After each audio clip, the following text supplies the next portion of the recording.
Advance test का model paper लेके आया हूँ। इसको देख के आप सभी लोग को पता चल जाएगा कि आपके एडवांस टेस्ट पे कैसे क्वेश्चन आते हैं, कितने क्वेश्चन आते हैं और किस किस टॉपिक से क्वेश्चन पूछे जाते हैं।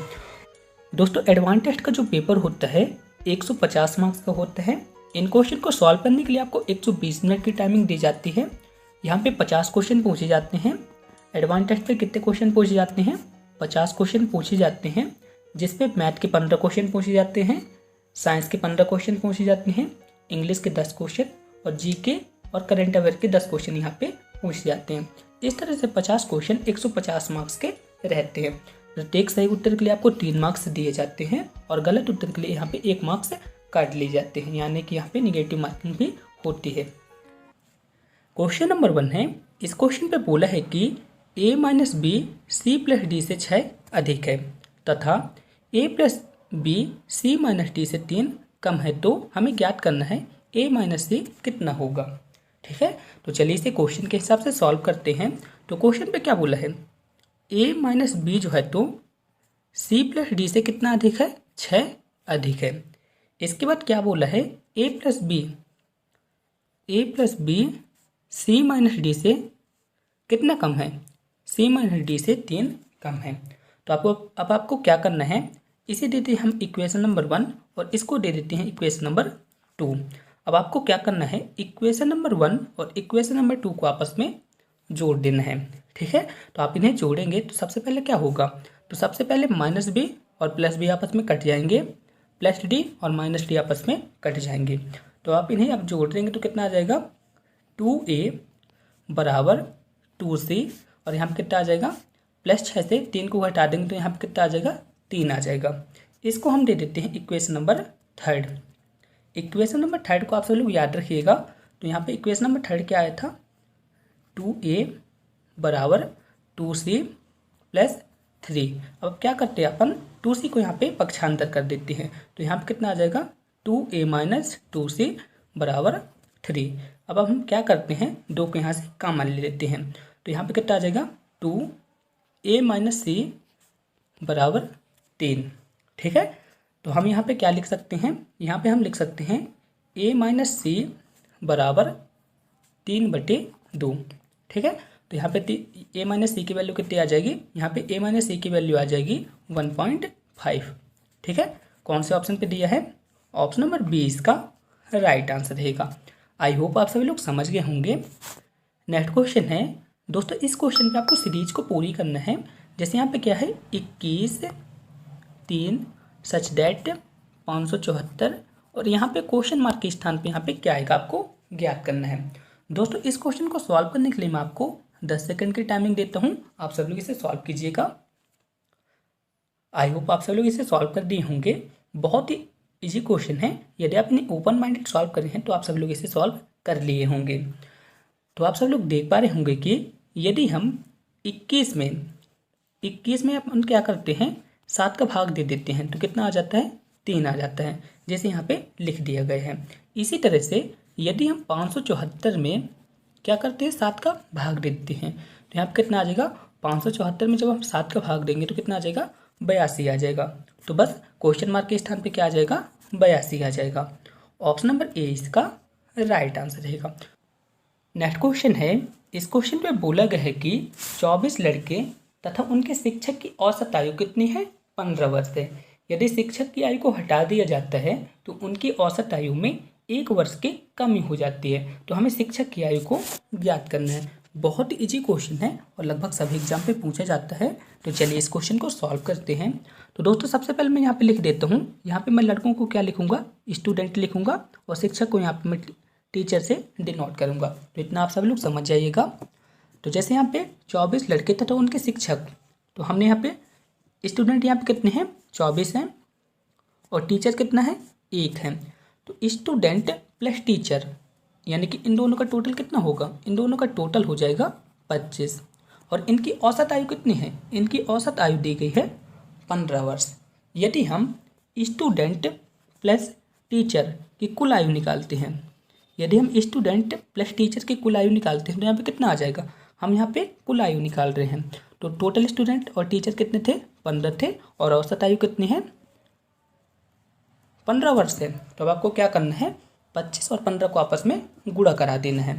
तो स्टूडेंट प्लस टीचर, इसकी कुल आयु कितनी आ जाएगी? 375 वर्ष। ठीक है।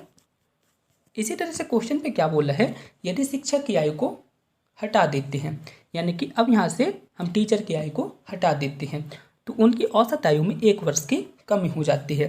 तो अब हम यहाँ पे क्या लिखेंगे, शिक्षक यानी कि टीचर की आयु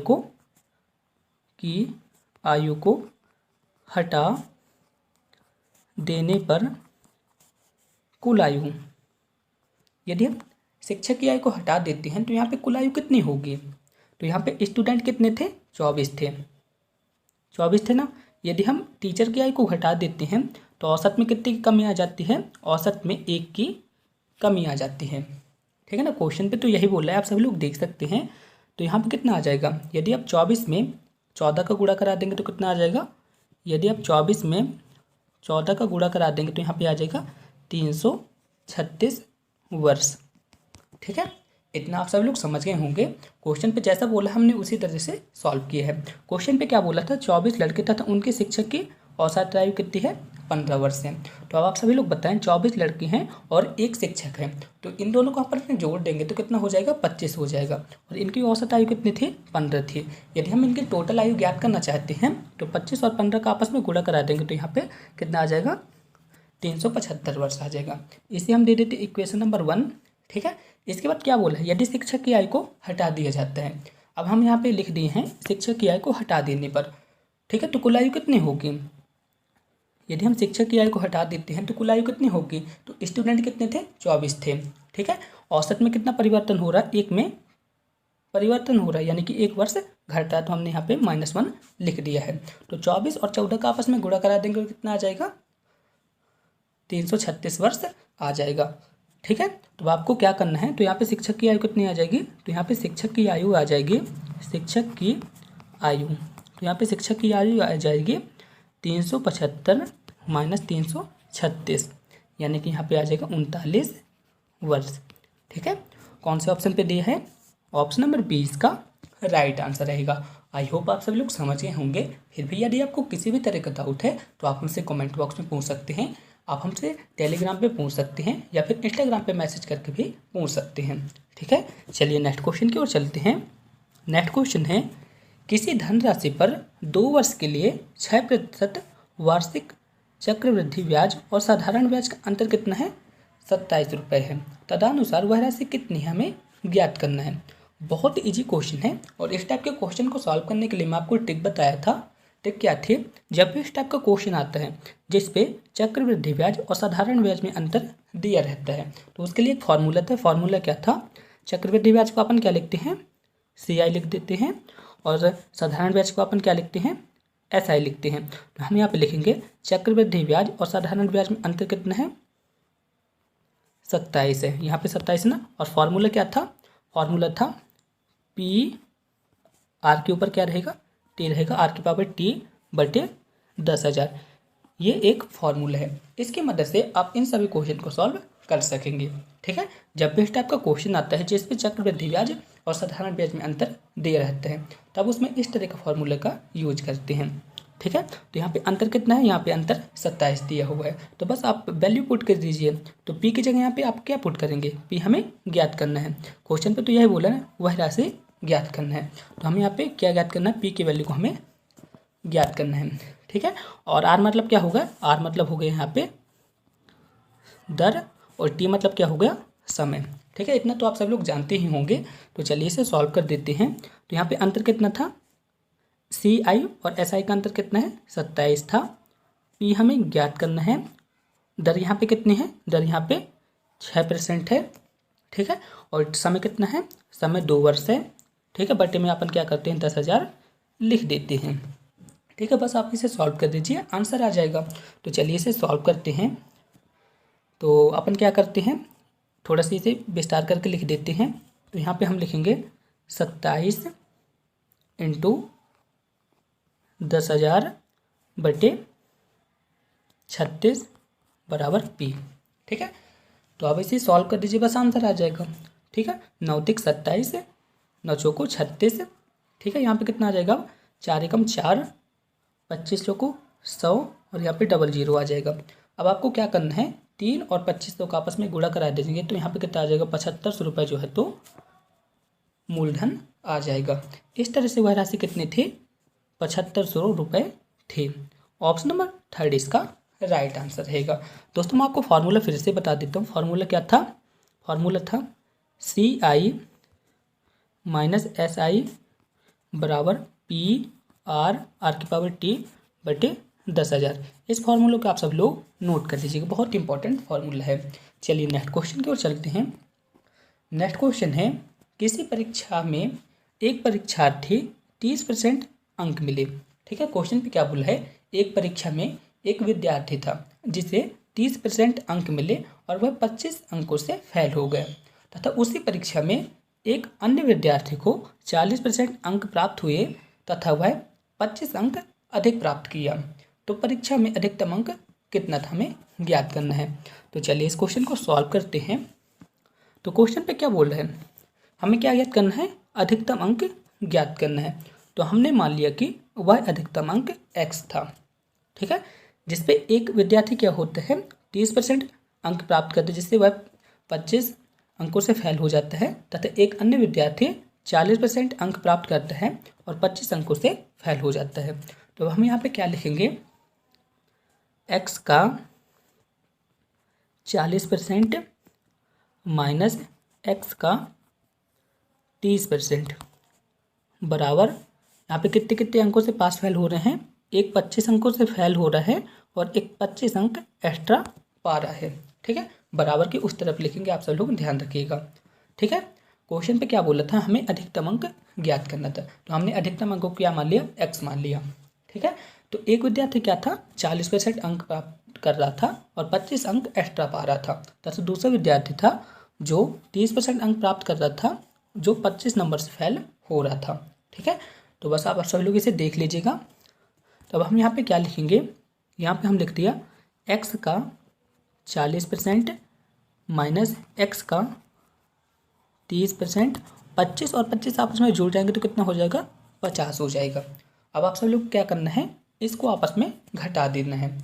तो यहाँ पे कितना आ जाएगा, x का 10%, इतना ही ना आएगा, 40% से आप 30% को घटाएंगे तो 10% आ जाएगा। ठीक है, बराबर यहाँ पे कितना है, 50 है यहाँ पे। ठीक है, तो बस आप इसे सॉल्व कर दीजिए। का मतलब क्या होता है, का मतलब होता है गुणा, तो 10/100 यहाँ पे आ जाएगा और यहाँ पे 500 तो 50 तो है ही। तो बस आप इसे सॉल्व कर दीजिए, आंसर आ जाएगा। तो यहाँ पे आ जाएगा x बराबर 50 इंटू 100/10, एक जीरो से एक जीरो कट गया तो x की वैल्यू कितनी आ जाएगी, x की वैल्यू यहाँ पे आ जाएगी 50। ठीक है, कौन से ऑप्शन पे दिया है, ऑप्शन नंबर 3 इसका राइट आंसर रहा। दोस्तों आप सब लोग से एक छोटी सी रिक्वेस्ट है, यदि आप इस चैनल पे पहली बार आए हैं तो प्लीज़ आप इस चैनल को सब्सक्राइब करें, साथ ही साथ बेल आइकन को भी ज़रूर प्रेस करें, ताकि जब भी मैं नेक्स्ट वीडियो अपलोड करूं तो उसका नोटिफिकेशन आप तक सबसे पहले पहुंच सके। चलिए नेक्स्ट क्वेश्चन की ओर चलते हैं। दोस्तों मैं आपको बता दूं, वर्क असिस्टेंट के एडवांस टेस्ट पे हूबहू ऐसे ही क्वेश्चन आएंगे, एकदम बेसिक क्वेश्चन आते हैं और आपको इसी तरह पढ़ के जानना है। चलिए नेक्स्ट क्वेश्चन की ओर चलते हैं। नेक्स्ट क्वेश्चन है, यदि किसी वस्तु को 6% तथा 4% लाभ पर बेचने से विक्रय मूल्य में अंतर कितना है, 3 रुपये है, तो हमें क्या करना है, क्रय मूल्य ज्ञात करना है। तो चलिए इस क्वेश्चन को सॉल्व करते हैं। तो दोस्तों जब भी ऐसी कंडीशन आती है, ठीक है, कैसी कंडीशन आती है जिसपे 2 बार लाभ दिया रहता है, तो अपन क्या करते हैं, यहाँ पे प्रॉफिट हो रहा है ना 2 बार, प्रॉफिट और प्रॉफिट 2 बार हो रहा है, तो जब भी 2 बार प्रॉफिट दिया रहता है ना, उनको आपस में घटा देते हैं और जो भी अंतर रहता है विक्रय मूल्य में अंतर को बराबर इस तरफ लिख देते हैं। तो यहाँ पे अंतर कितना आ रहा है, यहाँ पे अंतर आ रहा है 3। तो यहाँ पे पहला प्रॉफिट कितना था, यहाँ पे पहला प्रॉफिट था 6% का और दूसरा प्रॉफिट कितना था 4% का, और अंतर यहाँ पे कितना आ रहा है, 3 आ रहा है। तो 6% से आप 4% को हटा देंगे तो यहाँ पे कितना आ जाएगा, 2% की वैल्यू यहाँ पे कितनी आ गई, 3 आ गई। ठीक है, अब आपको क्या करना है, क्रय मूल्य आपको ज्ञात करना है, और क्रय मूल्य हमेशा कितना होता है, अपने आप का 100% के बराबर होता है। अब आपको क्या करना है, यहाँ पे 2% लिखना और यहाँ पे 3 लिखा है, सॉरी यहाँ पे 2% लिखना, इसको आप 100% बनाना है। तो आपको इसे 100% बनाने के लिए किसका मल्टीप्लाई करना पड़ेगा, आप सभी लोग सोचिए। यहाँ पे आपको 100% बनाने के लिए आपको 50 का मल्टीप्लाई करना पड़ेगा। ठीक है, तो हमने यहाँ पे 2% बनाने के लिए हम यहाँ पे क्या कर रहे हैं, 50 का मल्टीप्लाई कर रहे हैं। जब आप यहाँ पे 50 का मल्टीप्लाई करेंगे तो इस तरह भी 50 का मल्टीप्लाई होगा। तो यहाँ पे 100% की वैल्यू कितनी आ जाएगी, यहाँ पे 100% की वैल्यू आ जाएगी 150। ठीक है, और यही आपका क्रय मूल रहेगा। ठीक है, कौन से ऑप्शन दिया है, ऑप्शन नंबर बी इसका राइट आंसर रहेगा। नेक्स्ट क्वेश्चन है, इस क्वेश्चन पे बोला है कि 10 सेंटीमीटर और 8 सेंटीमीटर भुजा वाले एक आयत के अंदर बने वृत्त का क्षेत्रफल ज्ञात कीजिए।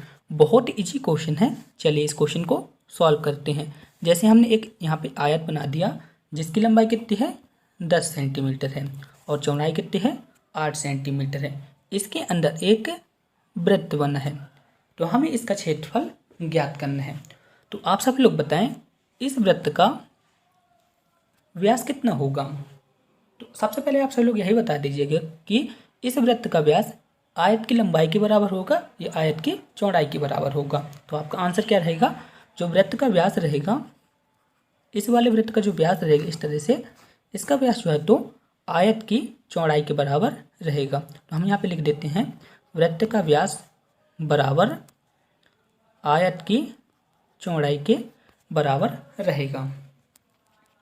ठीक है ना, आप सभी लोग समझ गए होंगे कि आयत की जो चौड़ाई है, ठीक है, वो वृत्त के व्यास के बराबर है। अब आप सभी लोग सोच रहे होंगे कि यहाँ पे 10 जो लंबाई दी गई है आयत की, इसका यहाँ पे कोई रोल है। तो आप सभी लोग देख पा रहे होंगे यहाँ पे इतना इतना बच जाता है, इसका कोई रोल नहीं है। ठीक है, हमें क्या किससे मतलब है, जो वृत्त के अंदर है उससे हमें मतलब है।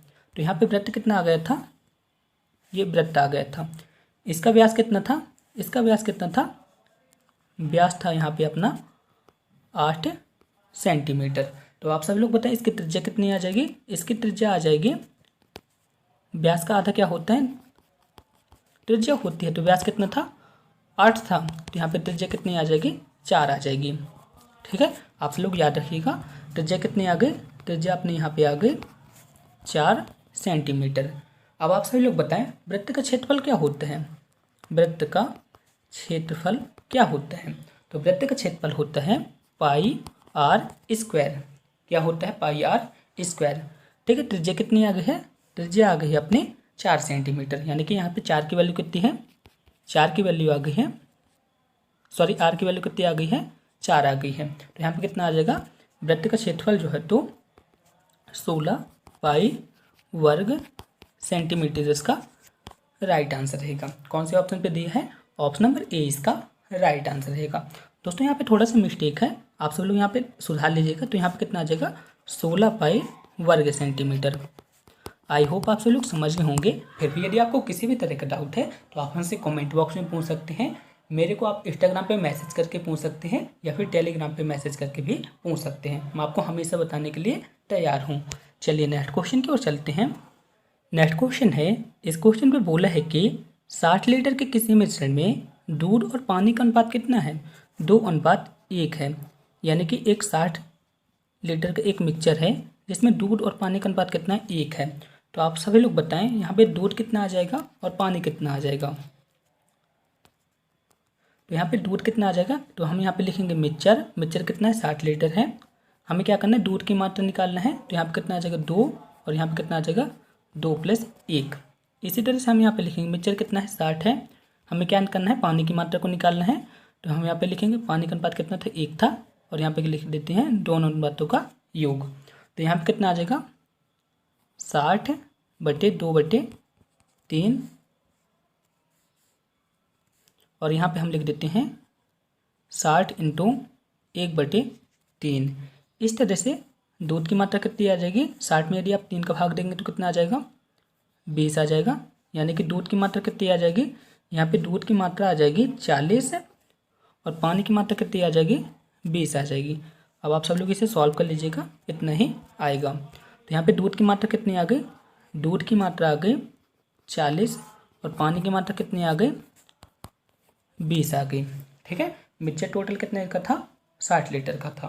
ठीक है, जिसमें 40 लीटर दूध है और 20 लीटर पानी है। इतना आप सभी लोग समझ गए ना। इसके बाद क्या बोल रहे हैं, इसमें हमें कितना पानी मिलाना है कि यह अनुपात कितना हो जाए, 1:2 हो जाए।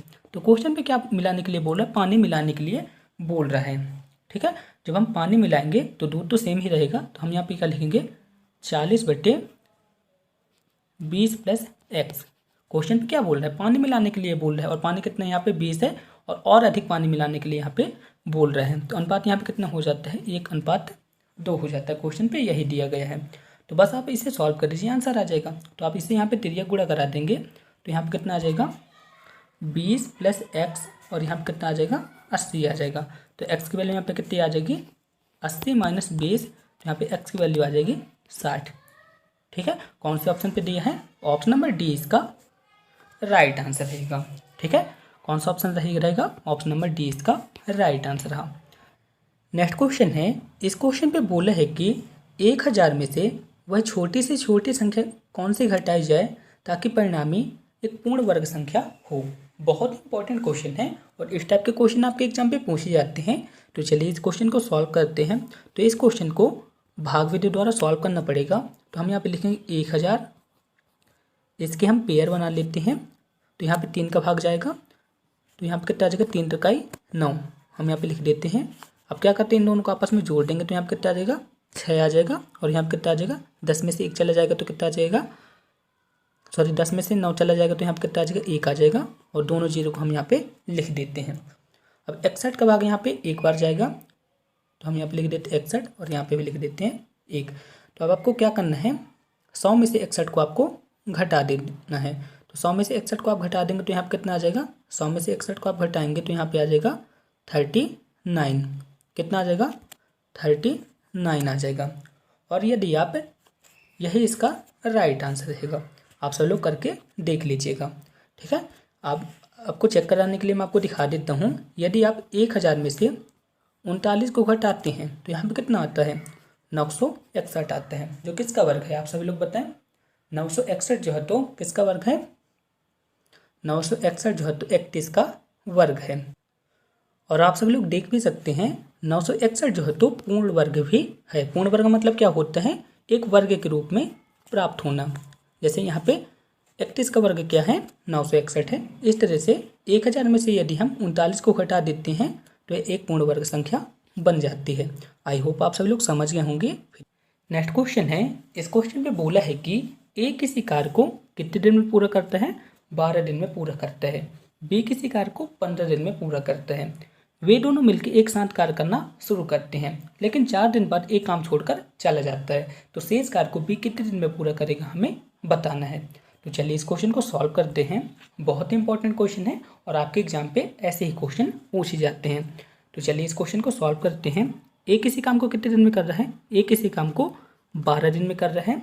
बी किसी काम को कितने दिन में कर रहा है, 15 दिन में कर रहा है। यदि हम टोटल कार्य को निकालना चाहें तो टोटल कार्य कितना आ जाएगा, 15 और 12 का एलसीएम, तो कितना आ जाएगा 180। 180 जो है तो टोटल कार्य रहेगा। एक दिन में कितना कर रहा है, सॉरी एक किसी काम को कितने दिन में कर रहा है, 12 दिन में कर रहा है। तो एक दिन में कितना करेगा, एक दिन में 15 काम करेगा। इसी तरह से बी एक दिन में कितना काम करेगा, 12 काम करेगा। क्वेश्चन पे क्या बोला है, ये दोनों मिलकर एक साथ काम करना शुरू करते हैं। तो एक साथ करेंगे तो एक दिन में कितना कर रहा है, एक 15 काम कर रहा है, और बी एक दिन में कितना काम कर रहा है, 12 काम कर रहा है। कितने दिन तक काम करते हैं ये दोनों, 4 दिन तक काम एक साथ करते हैं। तो यहाँ पे कितना आ जाएगा, आप सब लोग यहाँ पे बताएं। और 15 और 12 को आपस में जोड़ेंगे तो कितना आ जाएगा, 27 × 4 108 आ जाएगा। यानी कि 4 दिन तक ए और बी किसी काम को कितना काम कर लेते हैं, 108 काम कर लेते हैं। ठीक है, 108 काम ए और बी मिलके 4 दिन में कर लेते हैं। यहाँ पे हम लिख देते हैं 4 दिन में 108 काम कर लेते हैं। और टोटल काम कितना था, टोटल काम था 180। मैं आपको पहले ही बता चुका हूँ टोटल काम कितना था, 180 काम था। ए और बी मिलके 4 दिन में कितना काम कर लेते हैं, 108 काम कर लेते हैं। तो 180 में हम पर क्या करते हैं, 108 को घटा देते हैं। तो यहाँ पे कितना आ जाएगा, 72 आ जाएगा। ठीक है, इसी 72 काम को बी कितने दिन में पूरा करेगा, हमें यह बताना है। बी एक दिन में कितना काम करता था, बी एक दिन में काम करता था 12 काम करता था। ठीक है, तो बी 72 काम को कितने दिन में पूरा करेगा? बी 72 काम को पूरा करेगा 6 दिन में। कौन से ऑप्शन पे है? ऑप्शन नंबर सी इसका राइट आंसर रहेगा। आशा करता हूँ आप सभी लोग समझ गए होंगे। चलिए नेक्स्ट क्वेश्चन की ओर चलते हैं। नेक्स्ट क्वेश्चन है, दो संख्याओं के योगफल तथा गुणनफल क्रमशः 11 तथा 18 है। दो संख्याओं का योगफल कितना है? 11 है और गुणनफल कितना है? 18 है। तो हम यहाँ पे दो संख्या ले लेते हैं, ए और बी ले लेते हैं। इनका योगफल कितना है? ए प्लस बी कितना है?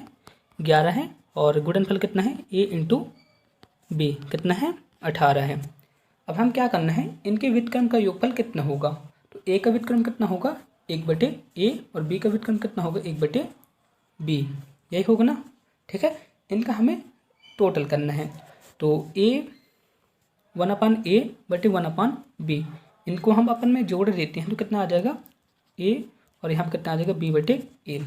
ठीक है, a प्लस बी की वैल्यू की यहाँ पे कितनी बताई है? 11 और ए बी की वैल्यू कितनी है? यहाँ पे 18 है। तो कौन सा ऑप्शन सही रहेगा?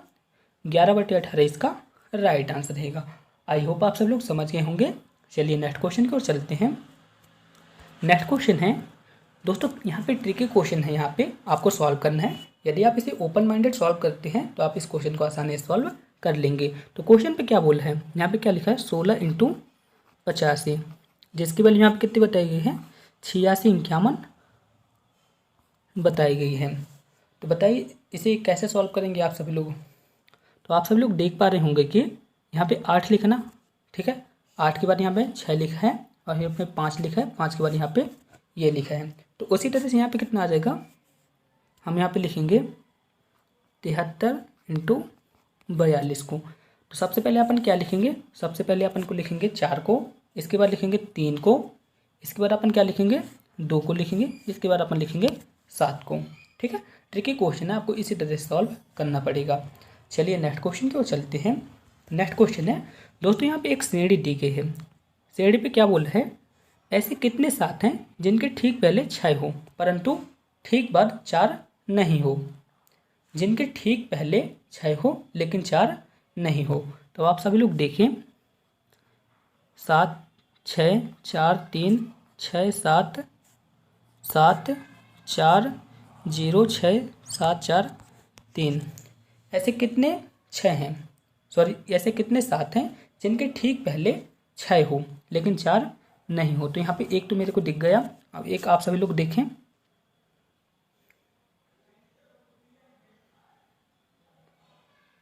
तो यहाँ पे सिर्फ एक ही है। ठीक है, ऑप्शन नंबर ए इसका राइट आंसर रहेगा। इसमें आप सभी लोग देख पा रहे होंगे कि 7 के पहले ठीक 6 है लेकिन इसके बाद 4 नहीं है। तो ऑप्शन नंबर ए इसका राइट आंसर रहेगा। आप सब लोग इसे चेक कर सकते हैं। चलिए नेक्स्ट क्वेश्चन की ओर चलते हैं। नेक्स्ट क्वेश्चन है, यदि किसी टैंक के 1/3 भरे होने पर 80 लीटर पानी आता है तो उसके आधे भरे होने पर कितना पानी आएगा? एक टैंक है जिसके 1/3 भाग भरे होने पर कितना पानी आता है? 80 लीटर पानी आता है। 1/3 भाग भरा रहता है तो 80 लीटर पानी आता है। ठीक है, तो एक भाग में कितना पानी आएगा आप सभी लोग बताएं? तो एक भाग में पानी आ जाएगा 80 × 3। ठीक है, तो यहाँ पे एक भाग में कितना पानी आ जाएगा? एक भाग में आ जाएगा 240 लीटर। ठीक है, अब क्वेश्चन पे क्या बोला? इसके आधा भरे होने पर कितना पानी आएगा? तो इसके आधा पानी भरना है अपने को।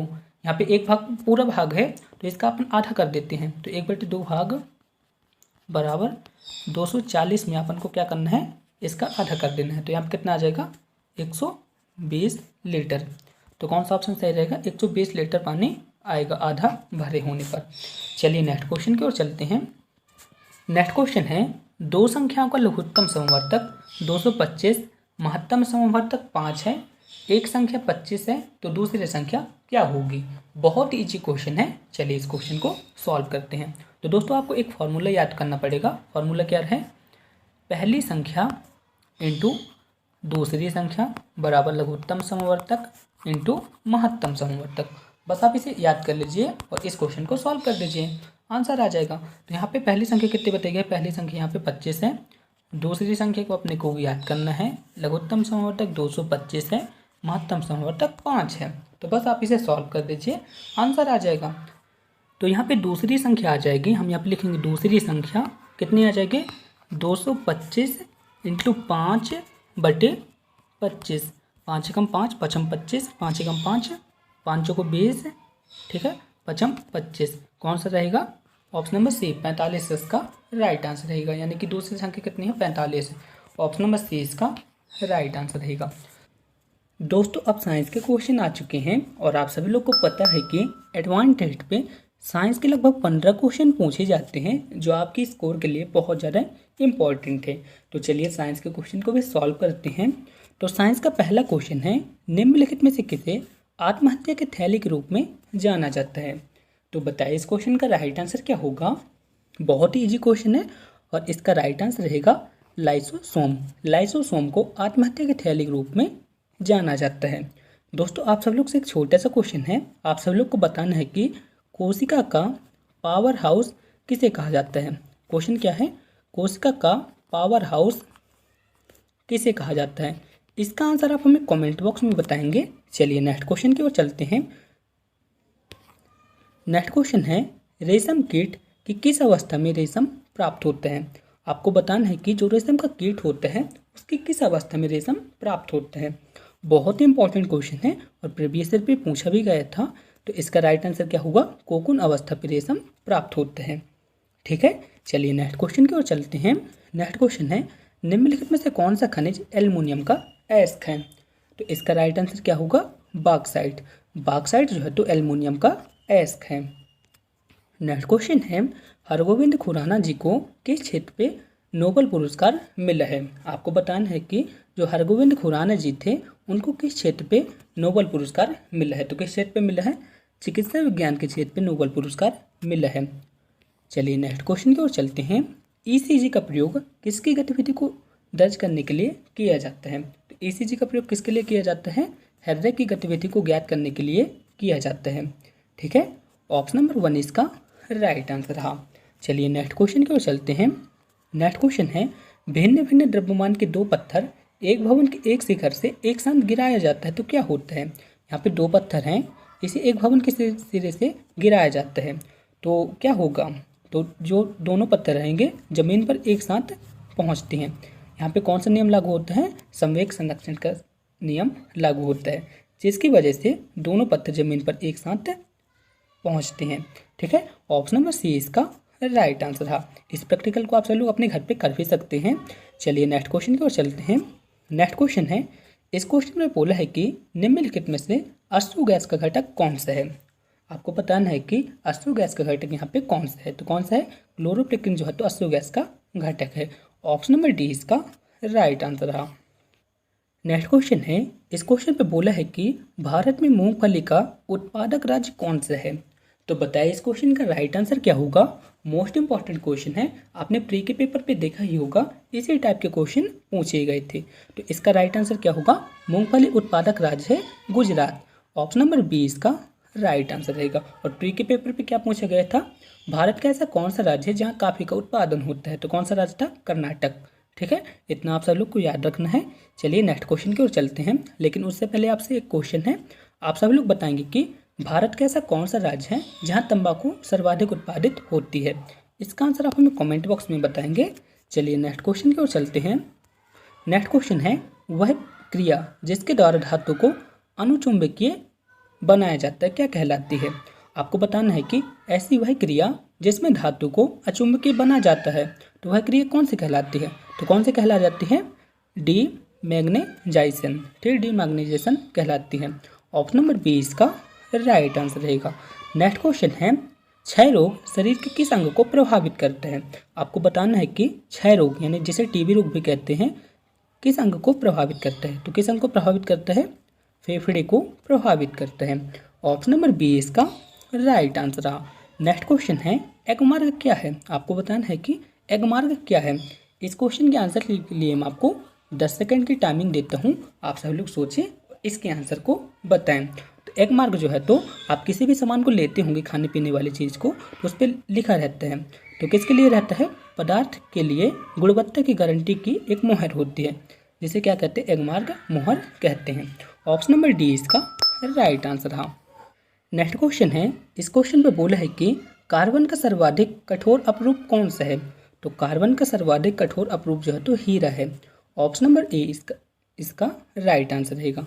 कार्बन का सर्वाधिक कठोर अपरूप कौन सा है? हीरा है। ऑप्शन नंबर ए इसका राइट आंसर है। नेक्स्ट क्वेश्चन है, जब साबुन का बुलबुला आवेशित किया जाता है तो क्या होता है? क्वेश्चन पे क्या बोला है, जब साबुन का बुलबुला को आवेशित किया जाता है तो क्या होता है? तो साबुन के बुलबुले को आवेशित करने पर यह फैलता है। ऑप्शन नंबर बी इसका राइट आंसर रहेगा। चलिए नेक्स्ट क्वेश्चन की ओर चलते हैं। एक वोल्ट कितने के बराबर होता है? आपको बताना है कि एक वोल्ट कितने बराबर होता है।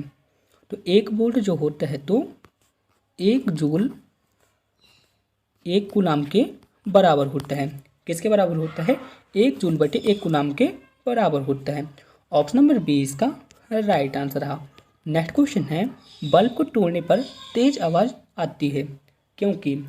आप सभी लोगों ने कभी बल्ब को टूटते हुए देखा होगा या फिर ट्यूबलाइट को टूटते हुए देखा होगा। तो जैसे ही वह टूटती है तो आवाज़ आती है, तो किसकी वजह से आती है आपको बताना है। तो यहाँ पे क्या आंसर रहेगा? बल्ब के अंदर निर्वात की आयु का तेजी से प्रवेश करने से ऐसा होता है। ऑप्शन नंबर ए इसका राइट आंसर रहेगा। ठीक है, बल्ब के अंदर जो निर्वात वाली आयु रहती है उसका वायु में जब तेजी से प्रवेश होता है तब ऐसी ध्वनि आती है। ऑप्शन नंबर ए इसका राइट आंसर रहा। दोस्तों यह वीडियो माप की तैयारी के लिए काफ़ी मेहनत से बनाई है, इसलिए आपको क्या करना है, इस वीडियो को अपने दोस्तों के साथ भी शेयर करना है ताकि उनके प्रिपरेशन भी अच्छी हो सके और आप सभी मिलकर एक अच्छे स्कोर गेन कर सके। आप सब लोग पूरी यूट्यूब पे देख सकते हैं, अभी तक वर्क असिस्टेंट के प्रिपरेशन के लिए मेरे ही चैनल द्वारा सबसे ज़्यादा वीडियो प्रोवाइड की गई है और हमारे ही वीडियो से प्रीलिम टेस्ट पे अधिकतर क्वेश्चन पूछे गए थे।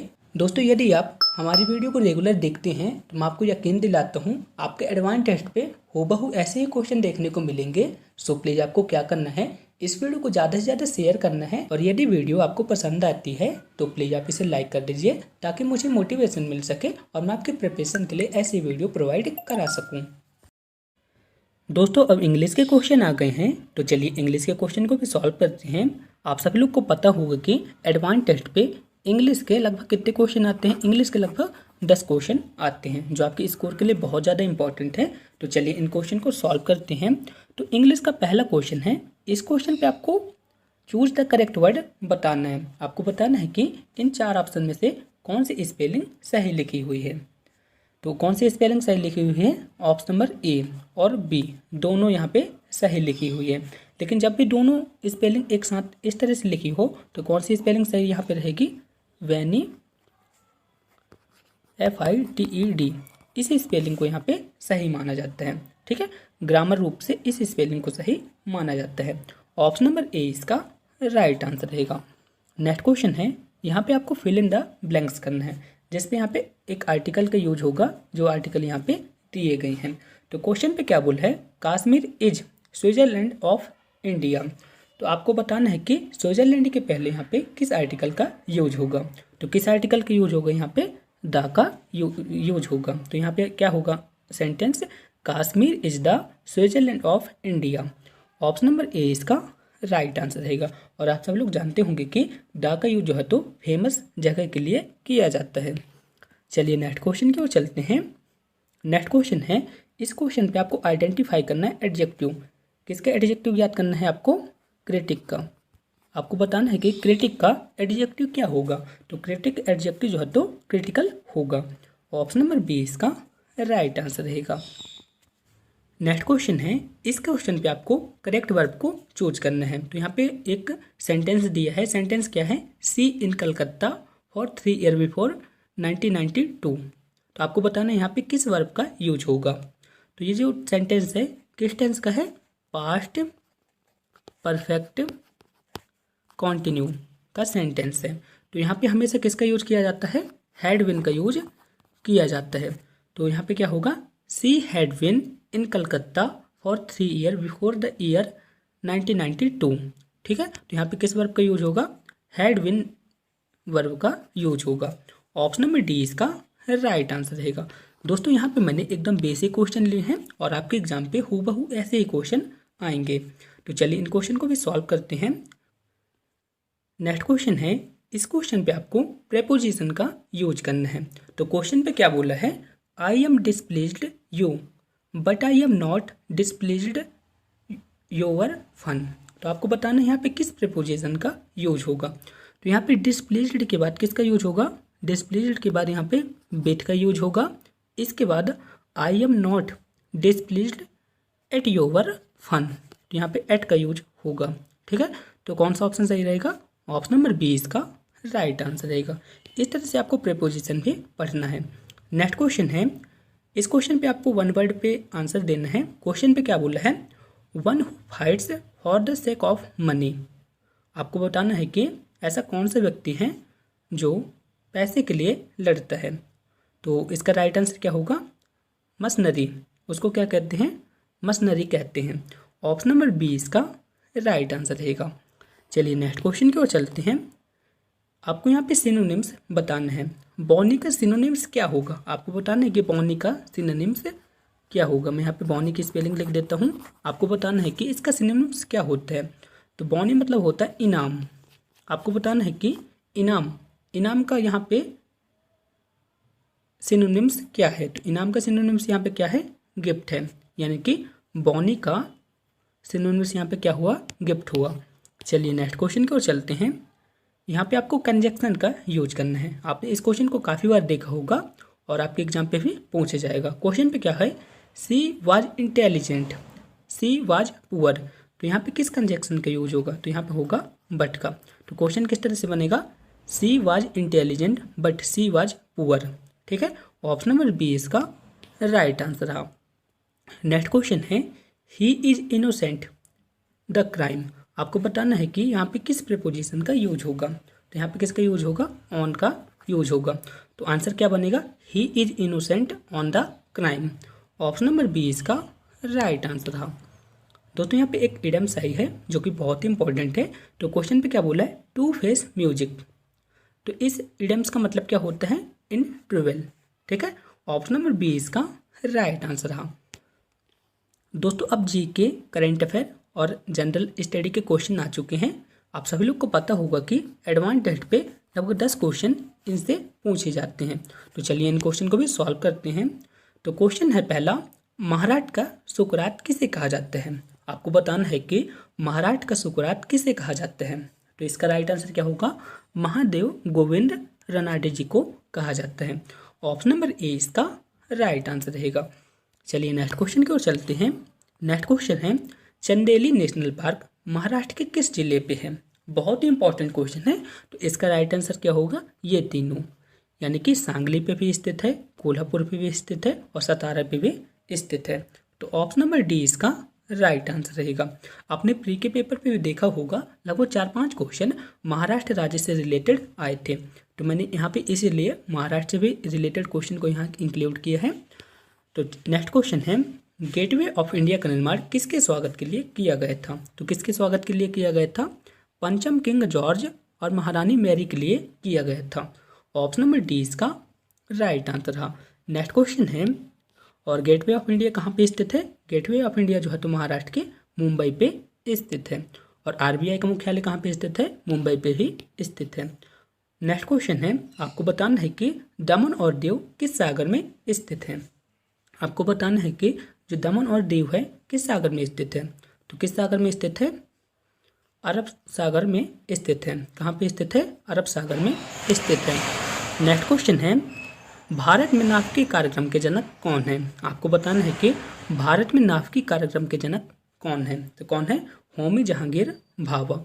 ऑप्शन नंबर ए इसका राइट आंसर रहेगा। यदि मैं आपसे पूछ लेता कि भारत में मिसाइल मैन के नाम से किसे जाना जाता है, तो किसे जाना जाता है, एपीजे अब्दुल कलाम जी को जाना जाता है। उसी तरह से भारत में नाभिकीय कार्यक्रम के जनक किसे कहा जाता है, होमी जहांगीर भाभा जी को कहा जाता है। नेक्स्ट क्वेश्चन है, साइक्लोन तकौते का नामकरण किस देश ने किया है। मोस्ट इंपॉर्टेंट क्वेश्चन है और आपके एग्जाम पे जरूर देखने को मिलेगा। तो इसका राइट आंसर क्या होगा, तकौते का नामकरण किस देश ने किया है, म्यांमार ने किया है। ऑप्शन नंबर ए इसका राइट आंसर रहेगा। और पिछले साल अम्फान तूफान आया था जिसका नामकरण किसने किया था, थाईलैंड ने किया था। नेक्स्ट क्वेश्चन है, विश्व पर्यावरण दिवस 2021 की थीम क्या है। मोस्ट इंपॉर्टेंट क्वेश्चन है और आपके एग्जाम पे 100% आएगा। तो इसका राइट आंसर क्या होगा, विश्व पर्यावरण दिवस 2021 की थीम थी पारिस्थितिकी तंत्र की बहाली, यानी कि इकोसिस्टम रिस्टोरेशन। ठीक है, ऑप्शन नंबर बी इसका राइट आंसर रहेगा। और विश्व पर्यावरण दिवस कब मनाया जाता है? 5 जून को मनाया जाता है, इतना आप सब लोग जानते ही होंगे। नेक्स्ट क्वेश्चन है, कौन व्यक्ति हाल ही में तमिलनाडु के नए मुख्यमंत्री बने हैं? तो कौन बने हैं? M.K. स्टालिन। M.K. स्टालिन जो है तो तमिलनाडु के नए मुख्यमंत्री बने हैं। आपको बताना है कि तमिलनाडु की राजधानी क्या है। इसका आंसर आप हमें कमेंट बॉक्स में बताएंगे। चलिए नेक्स्ट क्वेश्चन की ओर चलते हैं। नेक्स्ट क्वेश्चन है, इस क्वेश्चन में बोला गया है कि केंद्र सरकार ने हाल ही में किन लोगों को प्रशिक्षित करने के लिए युवा प्रधानमंत्री योजना की शुरुआत की है? तो किसके लिए शुरुआत की है? लेखकों के लिए की है। ठीक है, ऑप्शन नंबर बी इसका राइट आंसर रहा। एक बार इस क्वेश्चन को फिर से देखते हैं, इंपॉर्टेंट क्वेश्चन है और आपके एग्जाम पे आ सकता है। तो क्वेश्चन क्या है, केंद्र सरकार ने हाल ही में किन लोगों को प्रशिक्षित करने के लिए युवा प्रधानमंत्री योजना की शुरुआत की है? तो इसका राइट आंसर क्या होगा? लेखकों के लिए शुरुआत की है। नेक्स्ट क्वेश्चन है, हाल ही में किस देश की स्तांग इन हंग माउंट एवरेस्ट पे सबसे कम समय में फतेह हासिल करने वाली महिला बनी है? तो इसका राइट आंसर क्या होगा? हांगकांग। हांगकांग की महिला हैं स्तांग इन हंग, माउंट एवरेस्ट में सबसे कम समय में फतेह हासिल करने वाली महिला बनी है। ऑप्शन नंबर ए इसका राइट आंसर रहेगा। दोस्तों आप सब लोग से एक छोटा सा क्वेश्चन है जिसके आंसर को आप सब लोग कमेंट बॉक्स में बताएंगे। आप सब लोग को बताना है कि माउंट एवरेस्ट की ऊंचाई कितनी है, माउंट एवरेस्ट को नेपाल में क्या कहा जाता है। इन सभी क्वेश्चन के आंसर को आप हमें कमेंट बॉक्स में बताएंगे। ठीक है दोस्तों, यदि आपको मेरे पढ़ाने का तरीका, मेरे द्वारा बताई गई बातें आपको समझ आती है और यदि आप चाहते हैं कि मैं रेगुलर आपको इसी तरह के वीडियो प्रोवाइड कराता रहूं, तो आपको क्या करना है, इस चैनल को सब्सक्राइब करना है, साथ ही साथ वीडियो को लाइक करना है ताकि मुझे मोटिवेशन मिल सके और मैं आपके प्रिपरेशन के लिए ऐसे वीडियो प्रोवाइड करा सकूँ। मुझे पूरी उम्मीद है आप सभी लोग इस वीडियो को शेयर और लाइक ज़रूर करेंगे। दोस्तों यदि आपको इस वीडियो का PDF प्राप्त करना है तो आप हमारे टेलीग्राम ग्रुप से जुड़ सकते हैं। मेरे टेलीग्राम ग्रुप का नाम है एग्जामरेज, आप सब लोग देख सकते हैं। मेरे फेसबुक ग्रुप का नाम है एग्जामरेज और मेरे इंस्टाग्राम ID का नाम है एग्जामरेज। आप सब लोग इन प्लेटफॉर्म से जुड़ के इस वीडियो का PDF प्राप्त कर सकते हैं और इन सभी प्लेटफॉर्म पर मैं रेगुलर क्विज़ कराता हूँ जो आपके एग्जाम के लिए बहुत ज़्यादा इंपॉर्टेंट है। दोस्तों यदि आपको एग्जाम से रिलेटेड किसी भी तरह की प्रॉब्लम आती है तो आप हमसे इस मेल पे संपर्क कर सकते हैं। थैंक यू, जय हिंद, वंदे मातरम। दोस्तों अगर आपको इस वीडियो का PDF प्राप्त करना है तो आप हमारे टेलीग्राम ग्रुप से जुड़ सकते हैं। लिंक मैंने इस वीडियो के डिस्क्रिप्शन में दे दी है, आप वहां से जाके इस वीडियो का PDF प्राप्त कर सकते हैं। दोस्तों हमारी यह वीडियो आपको कैसी लगी प्लीज़ कमेंट बॉक्स में बताएं। इस वीडियो को अपने दोस्तों के साथ ज़्यादा से ज़्यादा शेयर करें ताकि उनके प्रिपरेशन भी अच्छी हो सके। मिलते हैं नेक्स्ट वीडियो पे, तब तक के लिए थैंक यू।